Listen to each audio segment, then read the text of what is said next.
relawan-relawan yang tidak digaji, tidak dikasih duit, mereka lillahi ta'ala, anak-anak muda yang luar biasa. Dari mana mereka? Biker subuhan. Bingung mau bergabung dengan komunitas apa? Sekarang di sebelah kanan kiri saya komunitas Biker Subuhan. Kegiatannya jelas, hobinya jelas, arahnya jelas. Mari bergabung dengan Biker Subuhan. Yang sudah bergabung, mudah-mudahan istiqomah. Yang belum bergabung, segera bergabung dengan Biker Subuhan.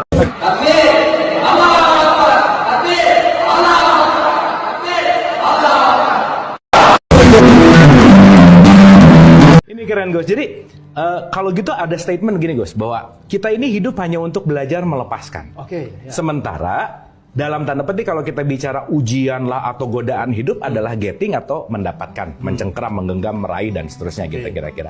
Pertanyaannya adalah, pelit ini dibiasakankah atau nature kita sebagai manusia tuh emang merasa memiliki, gimana Gus? Gini loh, seganteng-gantengnya Abu Marlow, setajir-tajirnya, secerdas-cerdasnya, kalau nggak punya nafas, ya di kafan dia. Oke. Masukin peti, kubur. Barang paling mahal dalam hidup kita itu disebut oksigen, udara. Yang kita ambil, yang kita lepas. Jadi dalam hidup tuh nggak ada pelajaran pelit sebenarnya. Oke. Ambil, lepas, ambil, lepas. Ini pelajaran paling utama.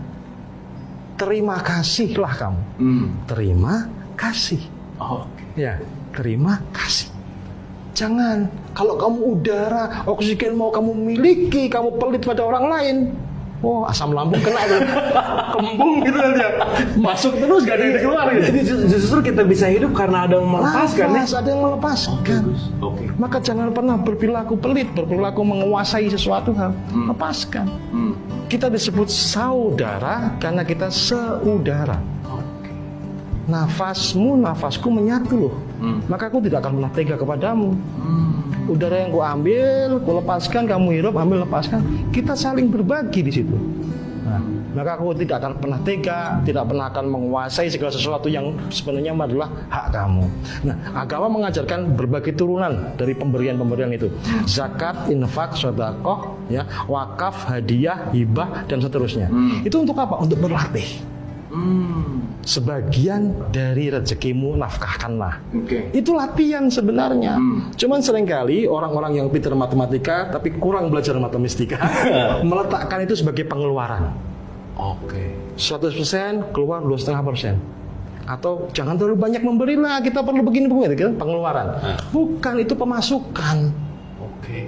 Semakin banyak engkau memberi kepada orang lain, investasi akhiratmu lebih gede, itu pemasukan.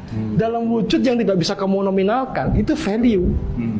Ya, maka rajin-rajinlah bersedekah. Sudah tahu nomor rekening saya kan? Rajin-rajinlah. itu keren sih Gus. Jadi kadang-kadang hukum dunia sama hukum akhirat itu paradoks terbalik gitu ya. Iya. Kita melihat di dunia bahwa orang yang segala punya kaya.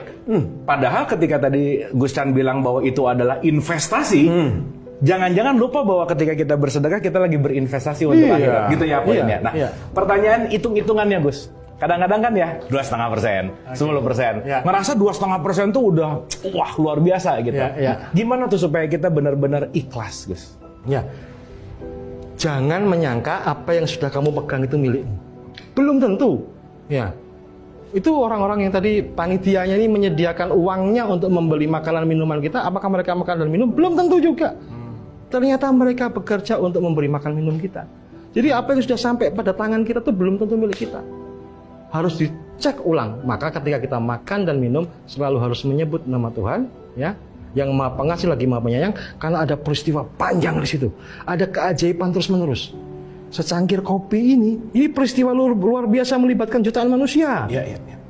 Siapa tahu ada sepasang suami istri dari mudanya mereka tiap pagi ke kebun kopi, mengelola, merawat sampai memanennya. Ada truk yang mengangkut biji-biji kopi. Ada proses yang sehingga sampai kepada saya, kepadaku secangkir kopi. Yang bahkan aku tanpa usaha loh ini. Berdoa enggak, berusaha enggak. Kok Allah kirimkan secangkir kopi, ini ceritanya bagaimana? Banyak peristiwa tidak logis dalam kehidupan. Ya. Keren-kerennya kamu pakai logika, hasilnya tetap rasa. logikanya nih kita harus pakai skrip, pakai begini, pakai begini, pakai begini. Hasilnya apa? Wih keren nih, puas gua. Rasa. Ya, arsitek bikin gambar, bangunan segede itu melibatkan ribuan manusia. Wah kok jadinya gini ya? Kecewa gua. Maka kehidupan sesungguhnya peristiwa rasa. Dan oleh karena itu kita harus mengolah rasa. Wah, mantap.